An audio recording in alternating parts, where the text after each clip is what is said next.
Hotel number ৩০৭ ঢাকার এক পুরাতন হোটেল। বাহির থেকে একদম সাধারণ, কিন্তু ভেতরে ঢুকলেই অদ্ভুত একটা ঠান্ডা অনুভূতি হয়। কিন্তু হোটেলের স্টাফরা একটা রুমের নাম মুখে নিতে চায় না। সেটা হচ্ছে রুম নাম্বার ৩০৭। কারণ এই রুমে প্রায় ৬ বছর আগে একজন অতিথি ভিতরে ঢুকেছিল, তারপর আর বের হয়নি। সকালবেলা দরজা ভেতর থেকে লক পাওয়া যায়। ভেঙে ঢুকে দেখা যায় রুম খালি, কিন্তু বাথরুমের আয়নায় লেখা ছিল ও এখনও এখানেই আছে। তারপর থেকে নিয়ম করে কিছু ঘটনা ঘটে। প্রতিদিন রাতে ৩০৭ নম্বর রুমে লাইট একা একাই জ্বলে নিভে। কেয়ারটেকারের সিকিউরিটি ক্যামেরাতে দেখা যায় দরজার নিচ দিয়ে ছায়া নড়ছে, কেউ যেন ভিতরে হাঁটছে, কিন্তু রুমটা সবসময় লক থাকে। একদিন নতুন ম্যানেজার আসে, সে সব বিশ্বাস করে না। সে বলে আজ রাতে আমি ওই রুমে থাকবো।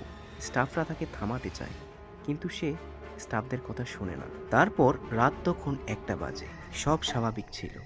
তারপর রাত ২টা বাজে, হালকা ঠান্ডা বাড়তে থাকে। রাত ৩টা ৭ মিনিটেই হঠাৎ দরজা ঠক ঠক করে নিচ থেকে লক খুলে যায়। ম্যানেজার উঠে দাঁড়ায়, চারপাশে তাকায়। হঠাৎ বাথরুম থেকে টপ টপ পানি পড়ার শব্দ। সে ধীরে ধীরে দরজার কাছে যায়। দরজা খুলে ভেতরে কেউ নেই। তারপর সে আয়নায় দেখে, আয়নায় ধীরে ধীরে কিছু লেখা ভেসে উঠছে। তুমি এখানে এলে কেন? ম্যানেজার ভয় পেয়ে পেছনে তাকায়। তারপর সে প্রথমবার দেখল বিছানার উপর একজন বসে আছে, মাথা নিচু, চুলে মুখ ঢেকে গেছে। সে ফিসফিস করে বলল, এই রুমে কেউ আসে না। ম্যানেজার দৌড়ে দরজা খুলতে যায়, কিন্তু দরজা অটোমেটিক বন্ধ হয়ে গেছে, খুলছে না। হঠাৎ টিভি নিজে নিজেই চালু হয়ে যায়। স্ক্রিনে দেখা যায় এই একই রুম, কিন্তু ক্যামেরা যেন ছাদের কোণ থেকে তাকিয়ে আছে।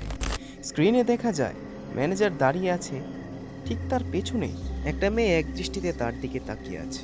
ম্যানেজার ধীরে ধীরে ঘুরে তাকায়, কিন্তু তখন কাউকেই দেখা যায় না।